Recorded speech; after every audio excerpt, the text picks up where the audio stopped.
Alô, Maltinha querida, amores do meu Brasil e do meu Portugal. Meu Portugal amado e querido, que saudade que eu tô de vocês, tá? Queria dizer isso pra vocês pelo seguinte, pô, tô há 10 dias no Brasil, cara, eu amo o Brasil, ok, maneiro, bacana, Rio de Janeiro, minha cidade maravilhosa, que não tá tão maravilhosa assim, mas sou de lá, então, muito amor. Matei a saudade, não do calor, porque é insuportável, consegui lembrar daquele calor senegalês que tem no Rio de Janeiro, né? Então, ar-condicionado o dia inteiro, faz as honras. Tô doido para voltar, Janjan, de verdade, para o meu frio. Tá quase. Tô doido para voltar para o meu frio de Braga e para o meu Portugal querido, que eu amo tanto. Fiz tanta piada durante esses dias que pelo menos o mínimo de declaração de amor Portugal merece da minha parte, pois não? Também acho. E quando chegares vai ser uma carga de água à tua espera, como forma de te punir pelas piadas aos portugueses. É verdade. Tem A carga chovido. d'água que o Janjan se refere é o seguinte, semana que vem, e esse programa vai muito mais à frente, mas com certeza vai estar chovendo também. Semana que vem é previsão de chuva para Braga a semana inteira. Eu saí de Braga, estava a chover. A semana que eu fiquei no Rio de Janeiro fez sol a semana inteira, que é o famoso verão de São Martinho, Ora, que chamam, né, em Portugal. exatamente.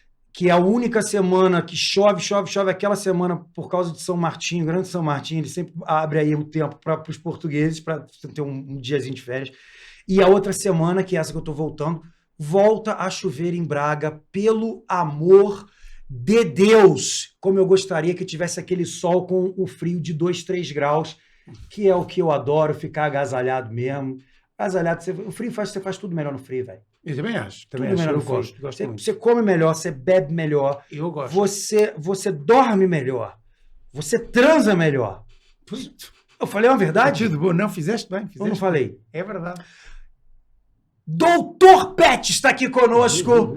Alexandre Rossi, mais conhecido, mundialmente conhecido como Doutor Pet, que hoje vai falar conosco sobre tudo. Eu acho que muito mais de cachorro, de cães, como a gente diz em Portugal. Isso é mais uma palavra diferente. Antes de você começar, eu queria agradecer ao pessoal do Bialy, que é o nosso parceiro, e a gente já está cheio de açuquinha aqui por fora, porque a gente abre aqui para poder... Pergunto sempre ao convidado, você bebe? O convidado diz, faz aquele meia-culpa, né? E tal. Bebo. Então eu explico o que é o Bialy, que é um licor de amêndoa amarga que está a chegar aqui ao Brasil bem forte que está chegando a marca, né? Não o licor. O licor é levinho pra caramba. O Alexandre vai provar e vai me dizer se ele curte. Eu, pelos 3 aqui, eu já tô bêbado, Janjan. Não, o Guto ainda por cima bebe a parte dele e a minha parte. Bebo. E eu vou beber uma cerveja quando acabar todas as gravações. Aliás, uma não, algumas. Está aqui. Já aviso logo pro Janjan não brigar comigo. Tá aqui o Bialy. Obrigado por você ter vindo. Obrigado Janjan, a vocês pelo convite. Pronto, ó. Bem-vindo. Gostou? Gostosa. Não é docinho? Sim. Docinho. É bom assim, eu prefiro depois. Ele disse que preferiria antes. Ele não bebe, mas preferia como aperitivo, né, Jean? Sim. Para abrir o apetite? Não, para fazer um social. Sim. Porque isto provoca muito o paladar. Eu já bebi amêndoa amarga. Provoca muito o paladar. E quem aprecia uma bebida de licorosa tem que gostar disto. Mas você não gostaria disso como tipo assim, para entrar na sobremesa, por exemplo? Por exemplo, também, aliás, em Portugal tens a eterna questão de quando é que tu bebes o vinho do Porto. Há quem beba antes, há quem beba depois. Pois. É a mesma filosofia. É exatamente isso. Também quero dar um abraço pro pessoal do Real Fever, que é nosso parceiro, além do Bialy. Real Fever, que quando você entra, você tem chances de comprar os seus NFTs, que são os games na Web3. Agora é uma febre mundial, games na Web3. O que é isso? Você compra os seus NFTs, que são momentos. Você põe como se fosse na sua caderneta, no seu caderno, no seu livro. É o dono exclusivo. É o dono exclusivo daquele momento. O que é o momento? Um gol do Cristiano Ronaldo, um gol do Messi, uma defesa do Cacilhas. Foi lá, fez você, eu quero essa defesa do Cacilhas. E você tem vários níveis para você comprar, Janjan. Tem alguns que tem 2.500 NFTs daquele jogo especial. Todos estes momentos são feitos com base num estudo prévio do valor que podem potenciar.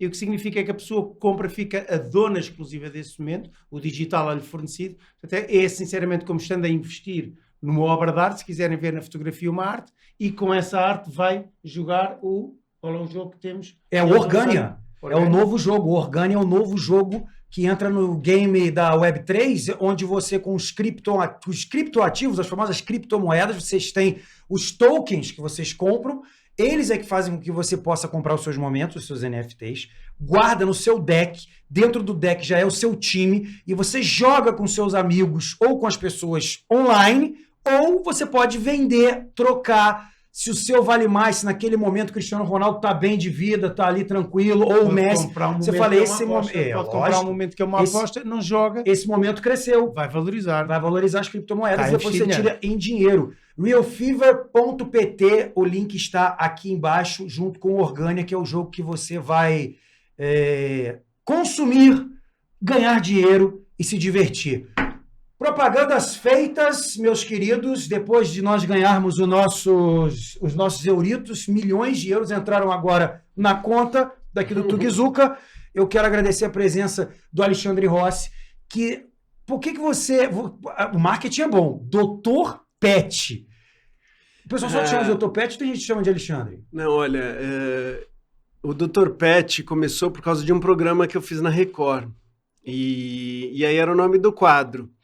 Mas tem alguns nomes que são impressionantes, né? Alguns apelidos que realmente ficam assim. Então, não deu para me livrar do Dr. Pet, né? Todo lugar que ia, até na lavanderia que eu já ia há um tempão, ou amigos da escola, do primário, mudaram. Chamou o Pet, o Dr. Pet, ou tal. Então, chegou uma hora que eu falei, não, ok, me chamem de Dr. Pet, mas era só o nome de um quadro.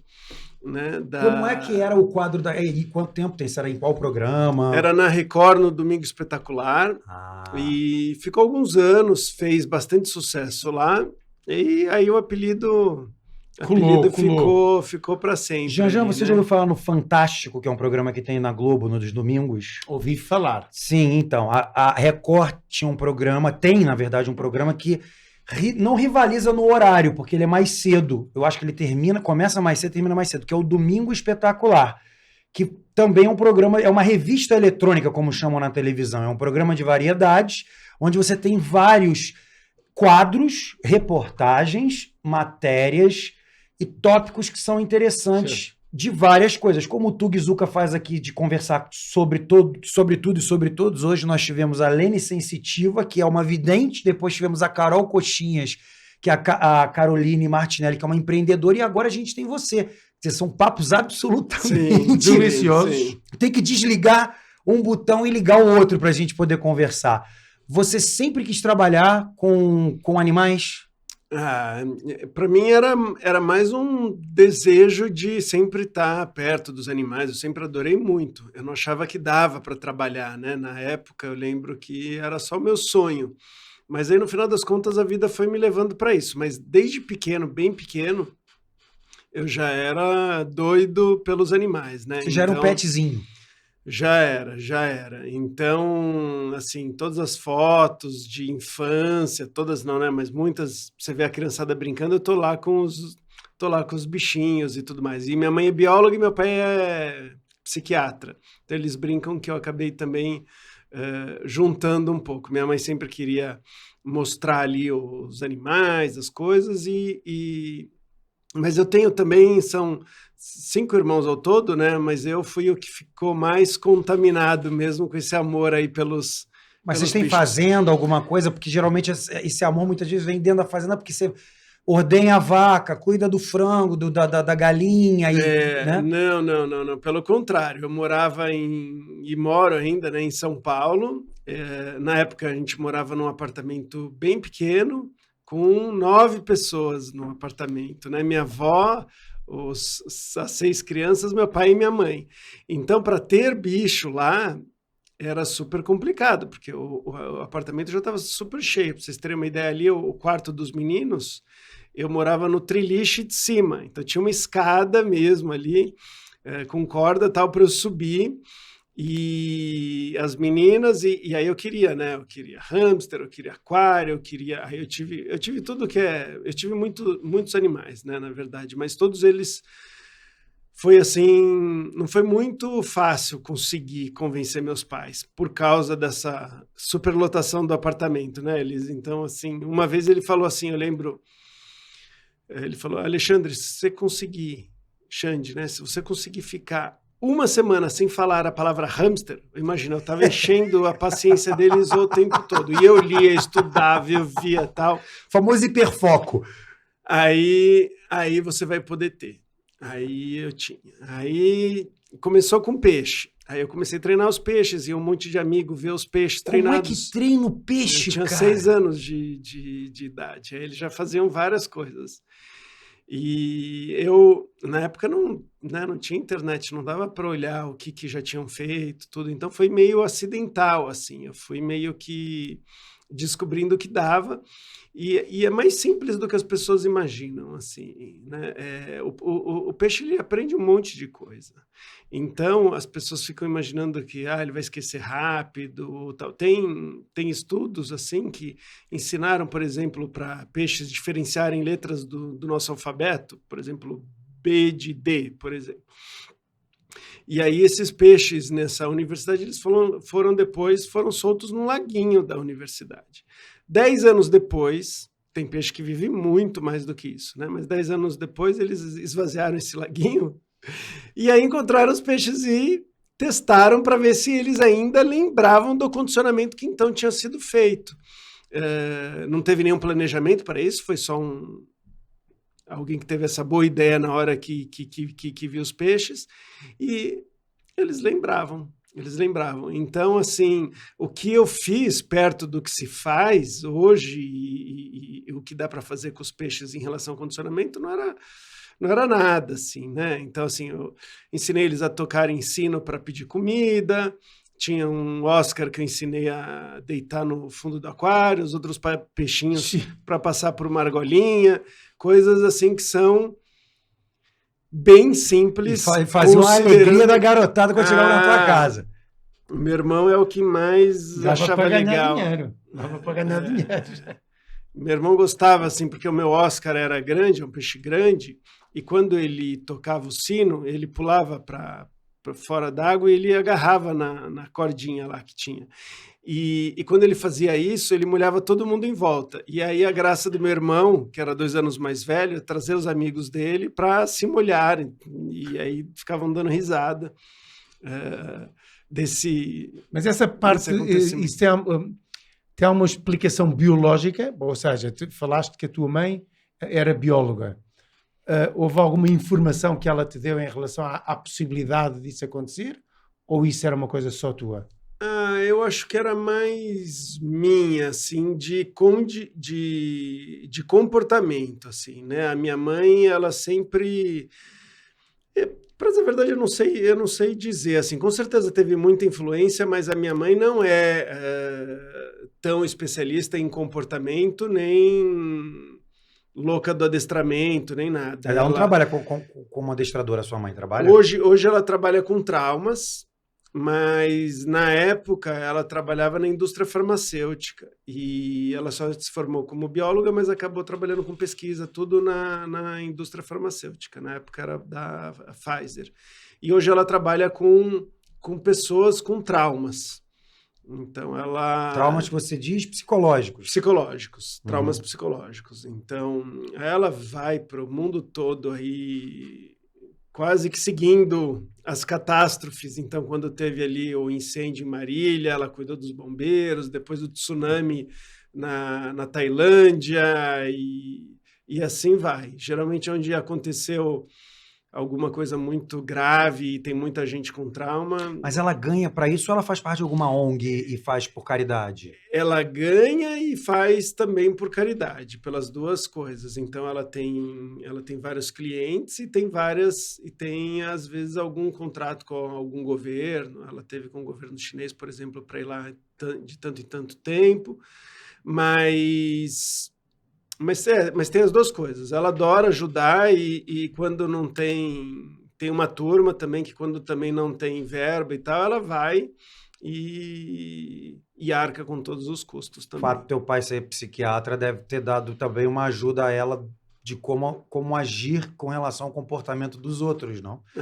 Não, com certeza. Eles discutem bem, mas assim, a terapia que ela usa é bem diferente da psicanálise e da psiquiatria que meu pai usa. Mas, com certeza, sempre tem troca. Ela lida muito mais com, eles chamam do comportamento somático, tal, que assim, é basicamente, assim, resumindo, você teve algum trauma, ela vai conversar com você sobre esse trauma, mas vai prestar atenção, você vai descrever e tal, vai prestar atenção nas suas sensações do seu corpo, o que você está sentindo. Você começa a descrever aquilo e começa a ficar confortável com as sensações físicas do corpo. E você vai e volta, resumindo, vai e volta até você conseguir aceitar a sua taquicardia, o suar, eu estou sentindo uma dor no estômago, E aí você vai conversando sobre aquilo, vai e volta, vai e volta. E é impressionante, assim, eu conheci várias pessoas que falam, nossa, sua mãe... Como se a pessoa ficasse curada daquele problema, de fato. Como se a pessoa... Por exemplo, uma pessoa que tem alguma síndrome do pânico, é um potencial paciente para sua mãe. Sim. Então, assim, até o meu irmão, por exemplo, ele estava em Ilhabela andando de kitesurf e passou uma lancha pescando, acho que tubarão, era um anzol muito grande, pegou na mão dele e ele foi sendo arrastado atrás do barco, no meio do mar, assim, até arrebentar a linha. Ele achou que ele ia morrer, né? E com família, ele pensou, né? São alguns segundos, mas ele pensou um monte de coisa. E aí ele ficou com medo de um monte de coisa na vida, inclusive do kitesurf e tal. E aí ele fez o tratamento e tá aí. Isso é a maior prova de que o santo de casa pode fazer milagre. Ele acabou de fazer um downwind aqui no Nordeste, vai com uma turma e eles vão descendo. A mão ficou boa. Ficou ótimo. A mão e a cabeça. Mas na tua atividade, no teu dia-a-dia, tu sentes que absorveste algo da tua mãe e algo do teu pai? Ou o ramo onde tu te especializaste é totalmente construído a partir de ti? Não, com certeza tem, né? E eu discuto muito com eles, assim. A gente almoça toda semana juntos e a gente conversa bastante. E com certeza tem muita coisa dos dois, assim, né? Super complementa e imagino que eu também complemento ali o que eles estão fazendo. Claro, há uma simbiose, há uma troca de conhecimento. Sim. Diria mais um mutualismo do que uma simbiose, mas sim. Ou isso. Pronto. Como é que você conseguiu, a partir do momento, tudo bem, vamos lá, peixe, eu nem imaginava que adestrava um peixe, juro por Deus, não imaginava. Qual é o animal que você, da partir de então, você começou a adestrar? Porque os cães, a gente falar dos cães, a gente pode falar aqui, mas acaba sendo trivial. Você abriu uma página que eu não imaginava que vai ajudar da gente poder ver outros animais que são adestráveis. Ou não, você pode dizer, tentei adestrar, sei lá, uma cobra e não consegui. Tô dando uma viajada boa também, né? De adestrar uma cobra deve ser brabo mesmo, né? Eu já adestrei abelhas. E já fiz várias, eu já trabalhei com muitos animais, inclusive treinei vários animais para propaganda, desde borboleta, caranguejo. Ontem mesmo eu estava contando a gente fez, eu fiz várias propagandas e aí cada vez é com um animal. Então, por exemplo, esse das borboletas era da Gillette, ou do caranguejo de um iogurte inglês. Aí teve um que eu treinei hipopótamo, que foi para Coca-Cola. Caraca. Não sei se você já ouviu falar do hidrotônico da Coca-Cola. E vai. Tatu, rinoceronte, girafa. Chegou algum que você falou assim, esse eu não consegui? Teve um especificamente que ficou bem conhecido. Na época eu participava de um programa da Luísa Mel que se chamava Latte Show. E aí eles sempre procuravam cases, vamos dizer assim, desafiadores, né? E eu estava indo bem, estava conseguindo resolver. Mas aí eles pegaram tinha um cara que queria sempre ter um corvo. Aí ele conseguiu o bendito corvo lá, mas podia soltar o corvo em qualquer lugar da casa dele, em qualquer lugar o corvo ia em cima dele e ficava atacando ele sem parar. E para ele tinha a tatuagem do corvo. Era frustrante, né? Era super frustrante. Não, beleza, tal. Nada. Não teve nada que esse corvo... E era ele, atacava ele, assim. Ninguém, né? O corvo, ele ficava tão, assim, cansado de atacar o cara que a gente conseguia colocar ele de costas, assim, no chão. Ele ficava com a respiração ali, com as patinhas, dava um pouquinho mais de fôlego para ele. Ele ia de novo. Ele voava e ficava Aí, atacando... o dono. Ficava atacando o cara. Caraca. Sim. Fônix, se calhar eram irmãos. Mas assim... Se calhar eram irmãos. Ai, que loucura, que loucura. E aí alguns outros que eu Renan, achava que era... Desculpa, vou aproveitar aqui porque é uma puta falta de educação que eu tô pegando o telefone aqui. Mas é que o Renan ali, ele manda mensagem para mim. Então ele tá falando aqui da cachorrinha Estopinha, que foi considerada a sim. primeira influencer pet. Desculpa até cortar vocês. Não, obrigado, obrigado. Foi por isso que não ele deve falar assim, desculpa. porra, o cara me chama, fica olhando o telefone. Não, Não, e foi Renan, isso. Desculpa, é sempre para entrar quando tiver as coisas boas. Sim. Não tem problema nenhum, mas continuando o Corvo, vamos pro Corvo, depois a gente vai pra Estopinha. Tá. Não, e o Corvo foi essa história aí, não deu certo. E aí o que acontece? Uma coisa que não deu certo foi uma das que mais fez sucesso para televisão, porque a Luísa Mel na época, né, tirava um sarro da minha cara que eu não tinha conseguido, né? E aí mostrava. Então foi um dos episódios que foi super reprisado. Ainda tem na net para ver? Eu não sei se Não, vemos depois. Não sei se tem, mas eu devo ter nos meus arquivos, mas é tanta coisa. Eu já gravei tanta coisa, eu já fiz tantos programas, acho que eu passei por todas as emissoras que você possa imaginar. Mas quem e também vários países, inclusive em Portugal. Uai, já pode ir de novo. Não, claro que sim. Portugal é um país cheio de animal doméstico e que as pessoas têm esta curiosidade de aprender. E o mais fácil, naturalmente, é o cão. Olha, o cão, ele é assim, eu diria que de longe ele é o mais fácil. Ele não é o mais inteligente, mas ele é o mais fácil, porque eles querem, colaborar, né? Eles querem agradar, eles gostam de um muito bem, um carinho, um petisco, uma bolinha. Então, assim, é um animal que é realmente muito fácil de treinar. E outra, você já teve a seleção do cão por tantos séculos aí, né, que alguns cachorros eles já nascem sabendo fazer o trabalho. Então, muitas coisas que as pessoas acham que foi treinado, não é, já é a aptidão daquela raça que foi selecionada para fazer aquilo. Então, por exemplo, você pega um Border Collie e solta ele, nunca trabalhou com ovelha, tá? Nunca viu ovelha na vida. Você solta ele num campo com ovelha, ele sozinho começa a cercar as ovelhas e vai trazendo para você.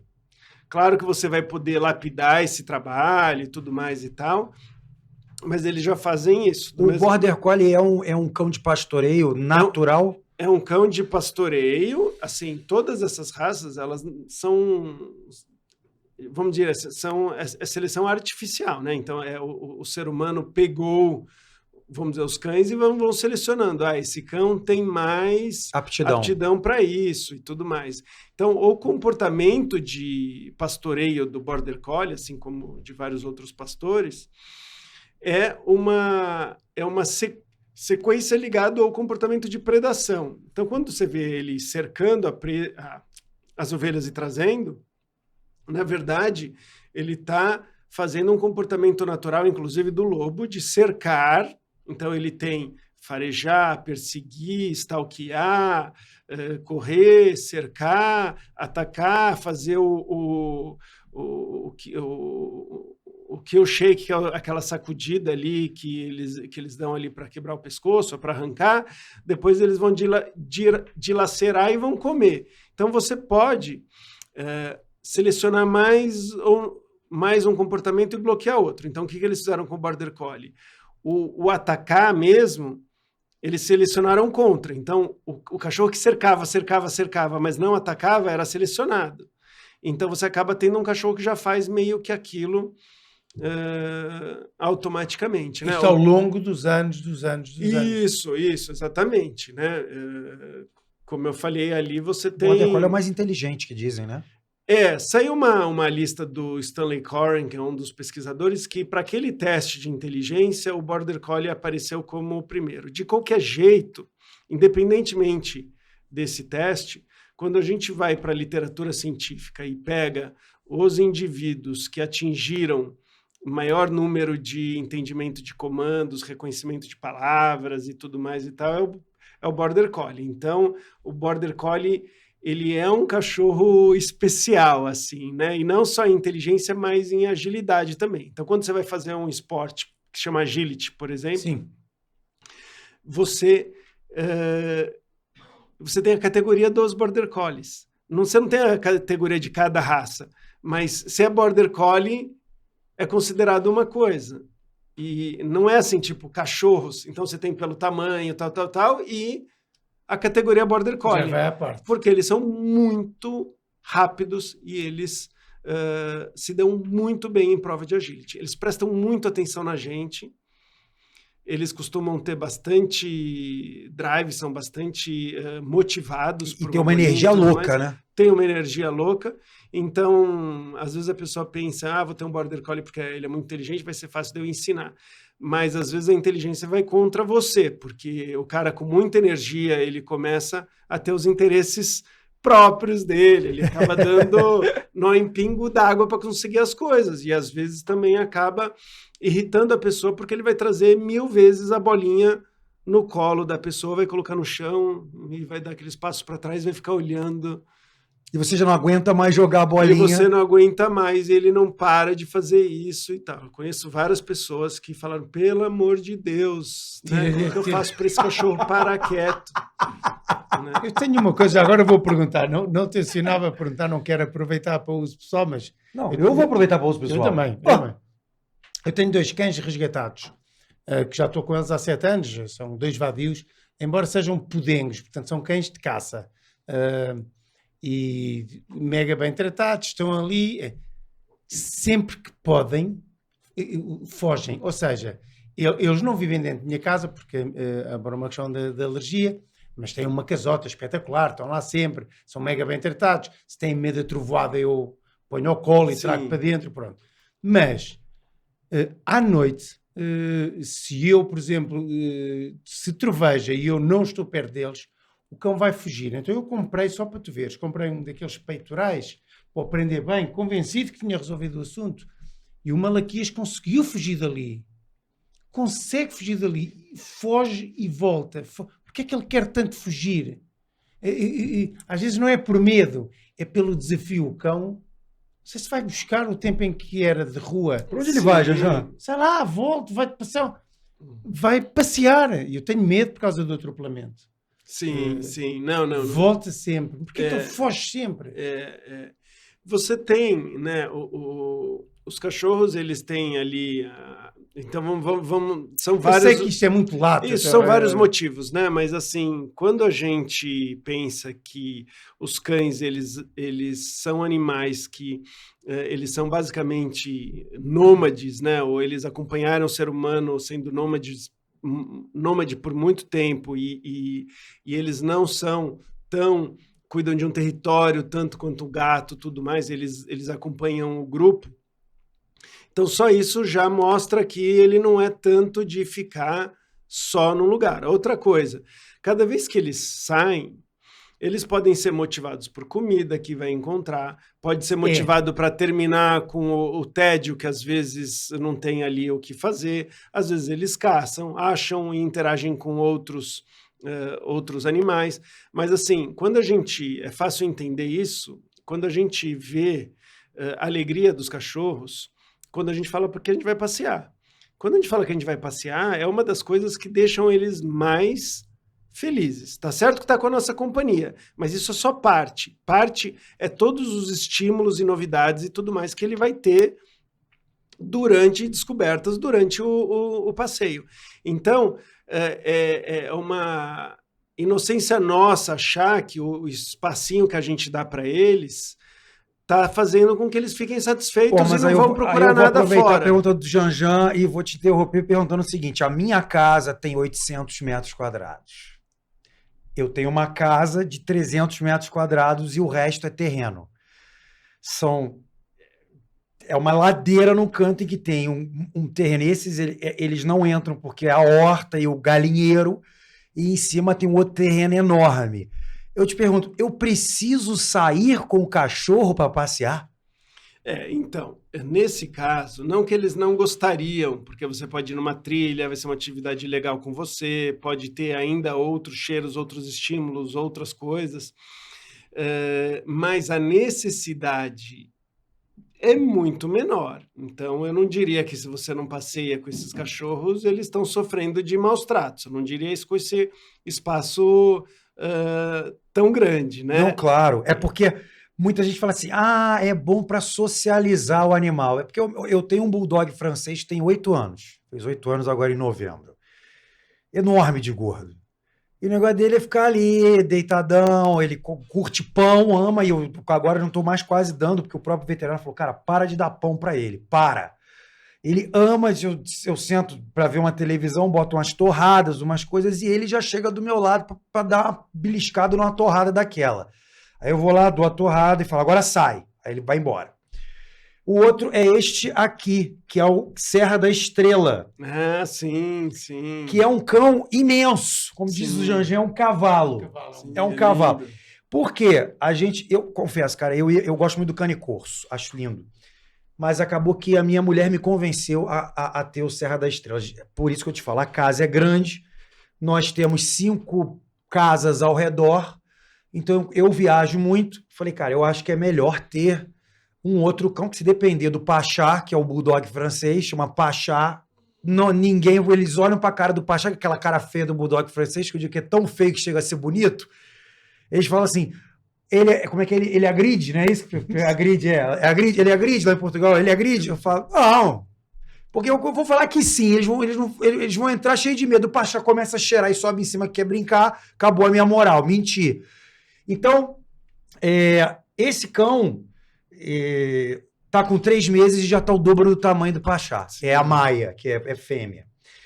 Mas é muito interessante, eu não sei se você já estudou sobre a raça, porque é uma raça europeia, né, nomeadamente portuguesa, mas ele é um cão que ele tem o pelo, né, e o subpelo é extremamente grosso, porque é um cão que estava acostumado a chuva e frio e ficar em pastoreio de ovelha. Então, ele tem a pelagem dele é parecida com a da ovelha de fato. E ele tem essa cara a mais puro possível, com essa cara bem preta, né? Sim. E é um cão que eu acho muito interessante, porque o Pachá não tá afim de sair de casa mais, porque ele vai pra fora, ela enche o saco dele. O Pachá já é sem saco, porque ele é castrado, mas ela enche o saco dele mesmo assim. E ele já não aguenta mais, porque ele já é um senhorinho de 8 anos, né? Sim. Então ele fica meio sem paciência, ela tem 4 meses. E o que está acontecendo? O Pachá vai para a garagem e se larga lá, cocô e xixi. Já tá rolando essa parada, eu já tô ficando meio puto, entendeu? Porque o Pachá fazia as paradas dele toda lá fora e eu comprei aquelas portinholas que põe em porta, mandei pôr na porta, então ele e o gato, que eu tenho um gato, entravam e saíam tranquilamente para fazer o xixi e o cocô, na boa. O gato, então, melhor ainda, porque faz nas paradas dele lá no cocódromo dele, né? Mas o Pachá não, o Pachá ia pelas plantas, essas coisas. Só que essa aqui fica lá fora, e a função dela é ficar lá fora. O que eu fiz? Eu socializei, falei, vamos pelo menos deixar ela entrar na cozinha, cara, porque a cozinha é uma parte comum da casa que dá pro quintal, e a gente deixa ela aqui pertinho da gente. Às vezes quando ela entra ali e dá uma largada de xixi. O xixi dela é monstruosamente maior que o do Pachá. Mas aí o que acontece? Eu sou um velha guarda, eu sei que eu sou errado, mas eu dou aquela esfregada no xixi, sacou? Eu sei que você vai me culpar. Qual esfregado? Aí eu dou uma esfregada com a cara dela, não pode aqui não, feia, e vai lá pra fora, e faz aqui que tem que ser, entendeu? Não, isso aí é... É do tempo do onça. Isso aí não ajuda nada. Então me diz o que ajuda. Não ajuda nada. Então, olha, tem que entender assim os motivos que estão levando ela a fazer isso. Então, às vezes, o cachorro ele não tem acesso a um determinado local da casa, um quarto que fica fechado, alguma coisa assim, mas gostaria de ter acesso, tudo mais, e quando tem acesso, às vezes eles demarcam, né? Então, Mesmo fêmea? Mesmo fêmea. Então, às vezes, isso acontece. Muitas vezes, quando a gente vai colocar o animal ou ter acesso a um determinado ambiente e tudo mais, a gente supervisiona ou fica com eles um tempinho naquele ambiente, e ele sabendo que não pode fazer xixi, o cheiro dele já fica por lá, então é um outro jeito dele marcar com o cheiro. Com gato a gente também faz isso, mas aí no gato a gente tem a erva catnip, por exemplo, que alguns gatos já se esfregam mais. E vale a mesma coisa para, às vezes, um tapete que voltou da lavanderia ou alguma coisa assim, mesmo que o cachorro possa Qual o subir. nome da erva? Chama catnip. É uma erva que os gatos se esfregam bastante, eles sentem quase que uma obsessão ali, uma compulsão, uma atração grande para se esfregar nela. E quando ele se esfrega, se você põe no tapete ou no lugar, ele deixa o cheiro dele, e deixando o cheiro dele diminui a chance dele fazer xixi naquele lugar, né? Então, com os cachorros a gente faz, às vezes, uma coisa meio parecida com ambientes que eles não devem ficar sempre, mas às vezes a gente deixa eles entrarem, porque aí, logo que eles entram a primeira vez, às vezes eles correm e fazem um xixi. Isso acontece. Mas o treino do xixi no lugar certo ali é você começar a recompensar o cachorro toda vez que ele faz xixi no lugar certo, com alguma coisa legal, uma festinha, um petisco. E você frequentemente, principalmente no caso do Bulldog, vai funcionar mais ali, porque você falou que vai estar indo na garagem ou tudo mais, né? E tem que ver, às vezes o cachorro, por exemplo, mais velho, ele já tem alguma dor para andar, ou tá calor, ou quando ele sai, a outra vem encher a paciência, então ele não quer correr ou ir até onde ela está. Então, assim, teria que avaliar um pouquinho mais, mas de uma maneira geral, assim, para todo mundo que estiver nos acompanhando, a primeira dica é ter um banheiro legal para o cachorro, e no caso você tem, mas tem gente que não tem um banheiro legal, que absorve, que esteja num posicionamento adequado e tal, e recompensar o cachorro, né? E fazer isso com... Tem uma coisa interessante, que ele teve um problema no olho. A gente está advogando em causa própria, mas pega informação para todo mundo que está em casa. Ele teve um problema no olho, que esses cães têm muito problema de úlcera, porque é aquele olho mais para fora, né? Sim, então acaba sim. que ele fica com o olho muito ressecado e tem úlcera. E eu já fui 2, 3 vezes no oftalmologista, que por acaso é no Porto, não é em Braga, então eu tenho que pegar o carro, 30 minutos, é um saco. Mas o oftalmologista é ótimo e ele passa uns determinados colírios. O colírio, eu sei que causa uma dor, uma ardência no olho dele, porque eu vejo que ele fica desorientado. Ele sacode a cara, ele vai pro chão, ele tenta ir com a pata. Só que o que tem acontecido? Como eu recorrentemente pego um negocinho e dou para ele, um pedaço de um petisquinho, ele já não reclama mais, já fica macho ali com aquele negócio com o olho ali, tá? E já senta do meu lado esperando. Pô, minha recompensa. Tu me deu o colírio, velho. Tu jogou no meu olho a parada, ardeu, e eu tô aqui. Sim. E são 3 colírios. Então, isso deu certo. Agora, no caso dela, como ela é muito pequena, ela até já... Eu achei até interessante que ela já senta. Senta. Eu não tenho a menor experiência para adestrar, óbvio. Só falo senta e brinco, porque eu já vi um adestrador fazer isso com o Pachá quando era pequenininho. Finjo que eu tô dando alguma coisa e ela faz a posição de sentar, né? Você fica assim até que ela senta. Aí você vê, eu venho muito bem e tal. Mas ela tem uma característica que é muito interessante, cara, e da raça. Ela tem a casota, como a gente chama em Portugal, dela, no fundo da casa, perto da cozinha, mas ela fica na porta de casa e dorme lá, cara, que é o outro lado.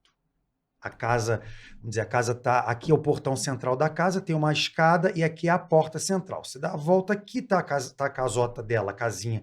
Tá aqui atrás na cozinha. Ela senta, ela deita aqui. Ela dorme aqui na porta da sala. Minha porta de entrada da sala. Se você acordar, ela tá deitada ali. Então, o senso de guarda de determinados animais é muito interessante. Como é o caso do pastor alemão. Mas isso não é o senso de guarda. Ah, não? O que é, então? Não. Talvez, nesse caso, não vá bater com o que eu vou falar, mas aí você me dá mais algum dado e eu ajusto aqui a explicação. O cachorro, ele gostaria de estar junto com... A maioria dos cachorros gostaria de estar junto com a família. A família são vocês, né? E o que acontece? Qual que é o lugar onde tem a maior probabilidade de você sair e entrar?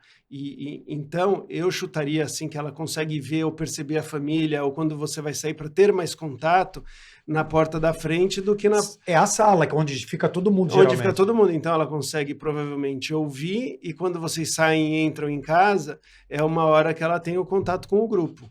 Então, por mais que tenha, vamos dizer assim, perigo maior, vamos dizer que o perigo maior de invadir na sua casa fosse na parte de trás. Aí o senso, vamos dizer, de defesa seria ficar lá, não, mas eles normalmente, esse comportamento que você descreveu é a coisa mais comum do mundo. Então, fala assim, o lugar que você vai colocar a casinha do cachorro tem que ser um lugar adequado, como o banheiro. E o lugar adequado da casinha do cachorro é mais próximo da onde a gente fica. Então, é ali que normalmente eles vão ficar. Então, assim, até cachorro é normal, cachorro que até tá em casa livremente, você vai tomar banho, muitos cachorros vão deitar na porta. Fica, o Pachá fica. Vai ficar na porta. Porque o Pachá tem acesso à casa toda. Tem acesso à casa. Ela não, ela é Isso, só até a cozinha. Isso, então você imagina, mesmo tendo acesso à casa toda, e estando com você dentro da casa, às vezes eles têm esse comportamento. Quando eles estão do lado de fora, mais ainda. Tem vários desses cães que são pastores, né? E aí é um pastor diferente do Border Collie. É o pastor que ele fica lá cuidando mesmo do rebanho, né? Normalmente esses cachorros muito grandes, eles têm essa função também de guarda do rebanho. Mas como que ele faz a guarda? Querendo estar com o grupo. Não é que ele vai querendo estar com o grupo. E eles têm eles podem desenvolver o apego assim tão facilmente com a gente, que o treino desses animais para não ficarem com o pastor de ovelha, mas sim com as ovelhas, é quase que o cara não pode aparecer, não pode dar comida, é uma coisa meio complicada com várias dessas raças, que existem várias dessas raças, principalmente pela Europa, e aí você tem que alimentar e tudo de maneira que o cachorro não associe você como família. E associa as ovelhas como família. Aí ele vive junto com as ovelhas e aí ele protege as ovelhas. Tem alguns pastores que são menores que eles até montam nas ovelhas, né? Mas não tem chance de atacar a pessoa que supostamente é a dona? Eles, normalmente, esses cachorros, eles vão defender... eles acabam tendo um contato com o ser humano e é muito mais ao contrário, de não deixar eles se apegarem demais a gente, porque senão eles abandonam o grupo. O que pode acontecer, eles podem realmente ali atacar uma pessoa e tudo mais, mas é impressionante como também a seleção faz com que ele já tenha uma predisposição para atacar animais como, por exemplo, lobos, né, que podem, ou onça, no Brasil tem fazendeiros que cuidam do gado com animais também, que aí afasta as onças, e normalmente eles são extremamente dóceis com o ser humano. O que eu vou falar que é esquisito, mas, por exemplo, um exemplo mais próximo da gente tem o pitbull. A maioria dos pitbulls são extremamente dóceis com os seres humanos. Se eles forem socializados adequadamente, eles geralmente são super dóceis. Agora, com outros cachorros, não. Então, você vai ver um pitbull no meio de um monte de gente sem dar problema nenhum. Agora, é muito difícil você ver um grupo de pitbull sem problema nenhum. Entre eles. Eles, via de regra, eles vão brigar. Então, o instinto até do ataque pode ser direcionado, inclusive, para espécies. Então, você tem os terriers, por exemplo. Eles podem ter uma atração especial para sons que estão ligados a ratos e outros roedores. Então, por exemplo, é muito comum você ter... Isso acontece com o bulldog também, tá? Então, máquina de lavar ou coisa de encerar sapato e tudo mais, esses cachorros costumam ficar malucos, até porque esses motores, eles emitem sons agudos e parecidos, tem uma certa semelhança com alguns barulhos de rato, inclusive na produção de ultrassom. Os motores, eles geram ultrassom e os ratos, eles cantam em ultrassom também. A gente não ouve, mas eles e os gatos são capazes de ouvir. Então você tem até a seleção para que esse animal queira caçar este outro animal. né? Deixa eu colocar uma pergunta que tem a ver com um trauma que eu acho que já percebi. É só para confirmar, se calhar não é. Como eu disse, os meus cães foram resgatados quando tinham 1 ano e viviam numa zona problemática, que aquilo devia e pertencia. Havia problemas numa zona em que havia muita polícia e provavelmente. Ok, então comigo há 7 anos. Uma das coisas que eu percebi uma vez por acaso é que eles têm pavor como da Fogo de luz. artifício. Não, isso tem. O fogo de artifício e das trovadas tem, mas isso muitos têm. Não, Sim. da luz azul do rotativo de uma ambulância. E um dia os cães estavam lá no jardim, tranquilos, à noite, verão, só ok, sem stress nenhum, e de repente à noite, eu estava em casa, comecei a ouvi-los na porta, o que é isto? Fui espreitar, não vi nada, não vi. A Lisa disse, talvez venha uma trovoada, e eles estejam. Não, era uma luz de uma ambulância, que se via lá fora. Quando a ambulância foi embora, eles Pararam. sossegaram. A minha lógica é, eles têm um trauma. Não, ó, sim, eu chutaria, né? Isso é Qual que seria a polícia. minha primeira hipótese aqui, né? Se era num lugar que passava a polícia, o que acontece? Muitas vezes, a luz desse jeito, ela é muito difícil, ela é mais para um estímulo neutro para os cachorros do que alguma coisa. Mas um som alto, não. Então, o que acontece? Quando você pareia, você tem uma luz com uma sirene alta, ou um megafone, ou... Geralmente é o som alto, de repente até um tiro, né? Você falou que a região ali não era muito boa. Então, você tem ali aquela luz, e aí tem um tiro, ou tem uma sirene, ou tem alguma coisa. É o que acontece? Aí não precisa mais do som ou do tiro. Só a luz já pareou. A gente chama de parear, né? Condicionou, né? Como isso, como se fosse não. É exatamente isso. Chama condicionamento clássico. Acontece as duas coisas juntas, uma acaba tendo o poder da outra. Foi o que eu imaginei. Né? Foi a conclusão a que eu cheguei. E o que eu falo assim de luz é pela experiência, que a luz não causa esse medo. Qual é o cachorro então, menos se causou adestrável? Olha, os cachorros menos adestráveis, o mais difíceis de adestrar, são os que têm pouca energia e pouco interesse em alguma coisa. Normalmente, mesmo você pegando ali aquela lista, por exemplo, do Stanley Corey, mas tem várias listas, e você pega os últimos, e aí tem Bulldog, tem Afghan Hound, né? Mesmo você pegando esses, quando você tem esses animais com interesse, eles aprendem super bem. Agora, você tem que ter uma moeda de troca. Então, senão você não ensina. Então tem que ter uma moeda de troca. O cachorro vai fazer alguma coisa, ele vai aprender alguma coisa porque ele percebe aquilo como alguma vantagem ou para evitar alguma coisa.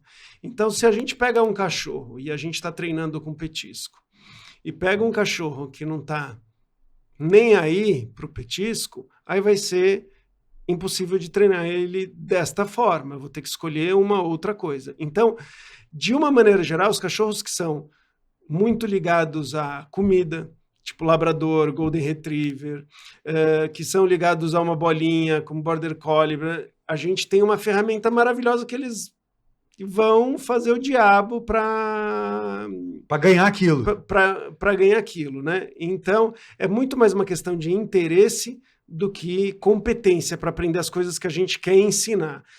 Porque normalmente o que as pessoas querem ensinar são coisas assim muito básicas do ponto de vista de inteligência, muito básicas. Então, às vezes, fala assim, ele não vem porque ele é burro. Não, ele não vem porque ele tem outros interesses, está muito mais legal brincar no parque, está muito mais legal. Não tem a ver com inteligência, tem a ver com você não ter algo que seja mais legal do que o que ele está fazendo. Os meus vadios são tão ávidos de comida, porque devem ter passado no primeiro ano de vida nada, então adoram a recompensa, o biscoito, adoram. Eles aprenderam a dar a pata, primeiro uma e depois a outra, em 2 ou 3 dias, porque eles perceberam que levavam biscoito. São inteligentes. Isso mesmo. Então, eu fazia um teste, né, na escolinha ali, eu fazia a previsibilidade do treinamento. Eu não precisava olhar a raça, eu não precisava olhar nada, eu só via o interesse do cachorro. O cachorro focava numa bolinha, né? Falava, a gente vai treinar ele rapidinho. né? Agora o cachorro vai lá, não está afim de nada. Ou então é um cachorro que tem algum problema de não estar se sentindo bem por algum motivo ali, né? Como, por exemplo, acontece muito com bulldogs em dia quente. Cara, ele não quer sair. Você falou que o seu não quer ficar em casa numa boa tal. Mas no Rio, ele veio do Rio de Janeiro comigo, ele foi para Portugal comigo do Rio, mas eu passei calor com ele no Rio de Janeiro. Eu vivia no Rio. Realmente dava pena do bicho, cara. Isso, aí o bicho você ficava eu conheço entregue. vários bulldogs que você fala assim, vamos passear. Ele não quer, ele começa a andar, tá quente, ele trava, quer voltar ou fica deitado na primeira sombrinha, porque ele tá de fato sofrendo. E aí você não vai conseguir treinar ele, né? Nenhum vem, nenhum vai, O que nenhum... fazia era o famoso 7 horas da manhã que não tem, que o sol tá começando e ou 9 horas da noite que o sol... Isso quando eu morava em apartamento. Em casa agora e no frio, porque no norte de Portugal é muito mais frio. Então, para ele até é um condicionamento bom. Isso, para geralmente para eles o clima mais frio o adestramento desse ótimo. daqui em especial é o fato dele subir nas pessoas. Porque minha sogra tem 75 anos, ele vai seguramente chegar a 60 quilos. Ela, né? Um fêmea ou é ele? Não, a minha sogra tem 75 anos. Ela vai chegar a 50 e poucos quilos, 60. Não, é que você falou ele, mas... falei, desculpa. Puxei a minha sogra chama ele de ele o tempo todo. Eu falei, é ela, porra. Então, assim, o medo da gente, e até receio com relação à visita, é ele subir nas pessoas, que é... Ele pular e derrubar, né? Derrubar. Então, a gente está chamando até um adestrador agora para fazer isso, para que ele... Natural de que se acalme. Nós temos um cão ao lado, no vizinho, e o adestrador foi lá agora anteontem. Por acaso a gente está aqui conversando contigo, mas foi uma situação que foi anteontem, de fato. Totalmente factual. Não para de ladrar. Não para de ladrar, não para de latir. É uma coisa simplesmente insuportável. É um pastor alemão que eu acredito que não seja puro, que seja mestiço. Então eu acho que isso também, desculpa, corrija-me se foi ignorância da minha parte, contribui para o comportamento do animal. E os vizinhos largam ele pela casa, porque o português, geralmente, assim, mais velho, ele é muito autossuficiente. Não é teu caso. Não é teu caso. Você é um cidadão do mundo. Eu digo português mais velho mesmo, de acima de 70 anos, sabe? 70, 75. Eles têm o hábito de serem muito altos, principalmente essas cidades menores, são autossuficientes. Tem galinheiro em casa, cuida das galinhas, tem a criação de coelho, tem um monte de frutas e legumes e hortas, e pega o estrume da galinha, põe no terreno para fertilizar melhor. Todos os meus 2 vizinhos, de um de lado e de outro, fazem isso. Só que o outro tem 2 cães vadios, que é o vira-lata, só que os 2 andam com ele para cima e para baixo. Esse até anda, mas só que ele e a senhora dele, a esposa, os 2 estão ali fazendo as coisas deles. E eles tinham um cão, morreu de velho, foi até sacrificado, o tadinho, já estava muito velhinho, que era um pastor, e curiosamente eles pegam o pastor de alguém e dão sempre os mesmos nomes. Se for fêmea, é Lessie, se for macho, é Rex. Então não se confunde. Nunca mais. O cão é esse. Só que, cara, a minha lateral dá para a lateral da casa dele, onde o cão tem uma visibilidade ótima para o meu quintal. E o meu filho, por exemplo, não pode sair, que o cão é uma cadela. Late, mas assim, é enlouquecedor, cara. É enlouquecedor. E ninguém pode chegar de lugar nenhum. Tudo bem, eu até falei com ela, o seu cão cuida da minha casa também, né? Porque o que ele ladra, né? Foi o máximo que eu fiz. Ele ladra muito. Falei, pois é. Só que fica uma coisa, eu quero fazer um churrasco. Tô quase eu adestrando o outro também. Falou, vou adestrar. Mas tu pode chamar a polícia por causa de um cão a ladrar. É? Pode. Mas eu não vou arrumar essa confusão, cara. Não é arrumar confusão, claro que não estou a dizer que é, mas existe. E olha, eu vou te falar que ela não é agressiva comigo. Ela não é agressiva comigo. Eu encosto ao muro, eu ponho a minha mão, que eu sei que o ideal é você pôr sempre a mão assim, né? Ela vem, cheira, lambe, eu faço carinho nela. Não, mas ela deve... Mas explicará melhor. A cadela deve sentir-se só E então ladra para chamar a atenção, ela está solitária. Tem cachorros que vão, assim, você teria que educar eles a não latir. Tem cachorros que latem muito pouco e tem cachorros que já têm a tendência a latir mais, né? No caso do pastor, você falou que era pastor alemão, É um pastor né? alemão, é. Pastor alemão, tem vários pastores que latem bastante, né? Se você me falasse que era um Rottweiler, por exemplo, eu ia falar, ué, tá estranho, né? Porque eles não ficam latindo muito. E aí é questão deles terem mais atividade, deles serem educados a não latir o tempo todo. Você né? imagina, Então, eu tenho um estúdio na parte de baixo da minha casa que eu faço gravação, tu imagina? eu acho que o que você pode fazer, além de, claro, de repente pedir ali para a pessoa treinar ou tal, mas é fazer uma cerca, é fazer alguma coisa ali. E é isso que a ou minha sei mulher lá o vai quê. fazer, que ela disse que ia fazer. Falou hoje pra mim, vou subir. Porque não só o som ele vai rebater, mas o cachorro não vai ver a movimentação. Então talvez ele foque a movimentação em outro lado. Né? O gato é mesmo um bicho muito mais independente do que um cão, ou não é? Ele de companhia social ele é muito mais independente. O gato, e você tem colônias de gatos em vida livre e você tem gatos que vivem em casa muito bem com outros gatos e que demonstram. E o meu não vive bem com bicho, só com o Pachá, porque é desde pequeno. Pronto. Mas com a nova ele mete a porrada nela. Mas ele não tem noção do tamanho que ela vai ficar, né? Mas ele mete a porrada nela, mete mesmo. Não quer brincadeira. Ele mete a porrada. O Rafi, que é um British Short Hair. Sim. O gato é lindo. Mas o gato liga muito pouco à pessoa, não é? Não. Ele é um animal menos dependente, menos socialmente e tal, né? E tem agora as pessoas falam assim que o gato é mais interesseiro do que o cachorro e tudo mais.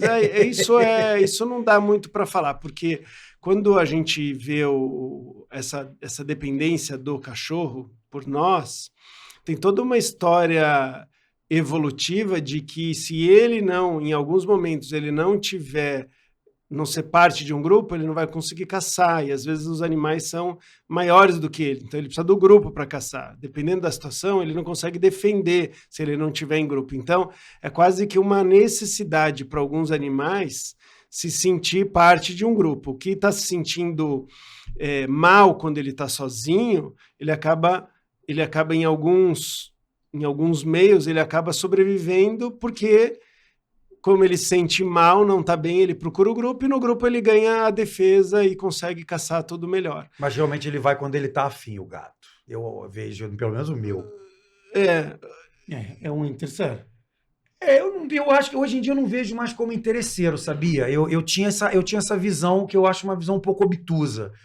E pouco sensível dos gatos. Eu não gostava de gato de fato, não gostava, achava um bicho interesseiro. Falava, só vem perto de mim quando quer alguma coisa. Só que a minha sogra queria um gato. E ela mora comigo há muitos anos. Eu falei, não vai ter gato, não quero.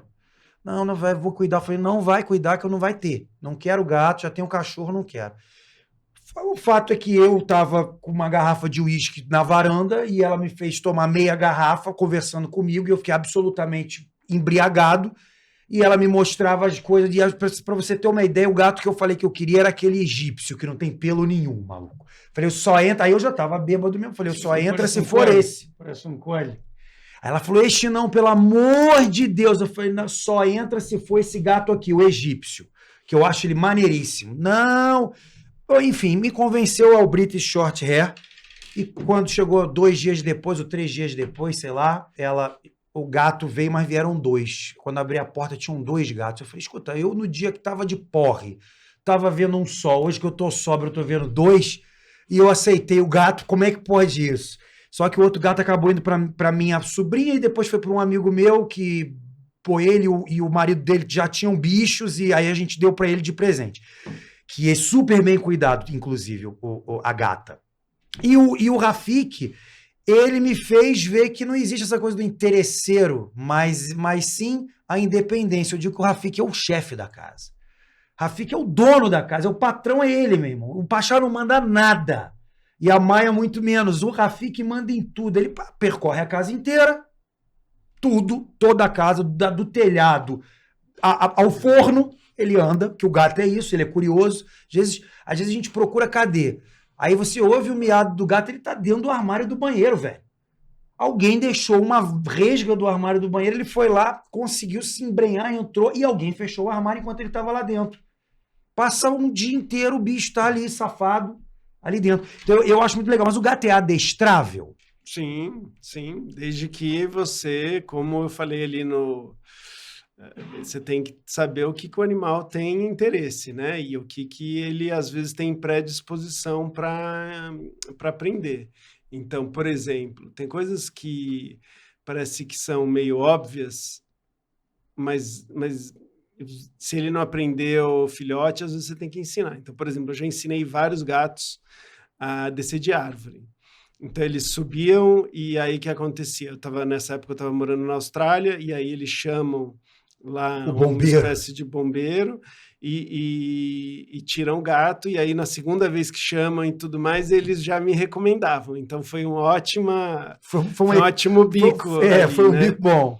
E aí você ensina o gato a descer de árvore, mas você pode ensinar o gato a fazer um monte de coisa. A minha gatinha, por exemplo, ela sabe sentar, deitar, rodar. Também a tua gatinha, você tá de brincadeira, né? Se você puser, se o cara adestrou peixe, se você puser um orangotango do teu lado, o orangotango vai conversar contigo. Mas assim, o gato é até esquisito que as pessoas treinam tão pouco assim, ou educam tão pouco, porque eles são super competentes para aprender. Agora, sim, se você fizer uma baita de uma festa e fizer um carinho e tal, só para ensinar dessa forma, a maioria dos gatos você não vai conseguir ensinar, né? E muitos cachorros você vai, porque eles são tão carentes da nossa atenção e tudo mais, que às vezes a nossa atenção ali é suficiente para... Com gato e biscoito e pronto. Com gato é muito mais alimentação, petisco, né? Mas a minha gatinha, eu sei, assim, o negócio é que se você sabe o que ela tá querendo, por exemplo, ela tá querendo carinho. Aí ela vem e quando ela faz carinho na gente, ela faz carinho assim. Ele também. Aí a gente faz carinho nela. Aí pronto, já virou o jeito dela Ele pedir. Faz aquele negócio aqui assim no corpo. Como é o nome disso? Sim. O pessoal almofadinha. Fala amassando pão. É amassando pão, isso, amassando pão, exato. Esse é um comportamento do filhote para tirar o leite da mãe. E aí depois ele fica ali adaptado para esses momentos que normalmente ele está ronronando também. Está querendo alguma coisa, Uma pergunta. Há quem tenha, vê-se muito, ou vê-se cada vez mais, cobra. A cobra tem alguma interação com o dono? Ou seja, se tem essa relação... Cobra já é bem assim, ela pode ter... E eu já tive, tá? Eu já tive cobra, já tive uma jiboia até por bastante tempo. Quanto tempo vive uma jiboia? Ai, muitos anos. São décadas, várias décadas, porque tem jiboias gigantes, né? Tem esses animais que... Eu também. Já tem uma. Mas tem essa interação ou não? A cobra sabe que nós somos o dono? Não, ela não vai saber que é o dono, mas ela pode estar acostumada a ser manipulada e estar acostumada com o seu cheiro, né? Com a sua presença e tudo mais. Mas assim, mesmo a minha ali, às vezes ficava um determinado tempo sem eu mexer nela e tudo mais, ela já ficava mais arisca e às vezes dava uns botes. Mas não tinha assim, veneno? Não, jiboia não tem veneno, Não mas onde ela bate, assim, a sucuri também não, tal, mas onde ela bate... às vezes fica roxo, assim, né? Então, às vezes que eu tomei uma bocada dela, assim, minha mão ficou bem roxa, outra vez foi no braço. Você é doido. E iguana? É isso que eu ia perguntar também. Então... Tem um outro bicho também agora que estão pondo direto, que é tipo um lagarto também, não é a iguana, não tem? Qual? Ai, cara, não vou lembrar. Tem teiu, camaleão... Tem o furão também, que não tem nada a ver com isso, mas o furão também... Já é um mamífero, O furão já é muito mais fácil de ensinar do que lagartos também, né? Eu ensinei iguana para uma... Mas assim, você faz condicionamentos, mas iguana, cobra, de uma maneira geral, não é tão fácil, né? Não é tão fácil. Agora... jabuti, tartaruga, eu já consegui assim resultados bem mais A legais. pessoa quer adestrar um jabuti ou uma tartaruga, velho? Então, O jabuti é qual? É a tartaruga maior. o jabuti é a tartaruga de terra, vai. Certo. Tem aquela pata que nem de elefante. No caso do jabuti, já me chamaram, por exemplo, para ensinar que o jabuti estava... Eu até achei que tinham errado. Isso foi no Latte Show, inclusive, o programa lá com a Luísa Mel. A gente recebeu um pedido que o jabuti estava atacando o pitbull do cara. Aí eu falei, é o contrário, né? Eu fui lá para ver, era o contrário. Mas não, era o jabuti mesmo, ele atacava não só o pitbull, mas mordia todo mundo da casa. E você saía no quintal, ele já saía Diz que a mordida, pô, é braba do... Dói, mas depende da tartaruga, tem cágados, que aí é o de água doce, que chega a arrancar o dedo, né? Uma mordida corta o dedo, puf. Então depende da espécie, né? A espécie mais comum aqui e tal, ela não vai arrancar o seu dedo, mas machuca, né? Você conseguiu adestrar o jabuti no fim das contas? Sim. O jabuti, ele até que...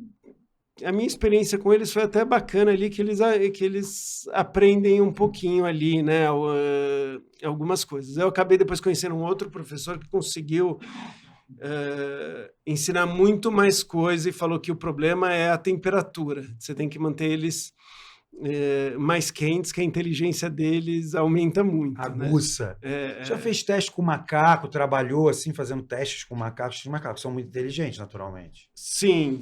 Eu trabalhei, não fazendo testes, né? Mas eu já trabalhei desde com saguizinho até macaco prego, gorila...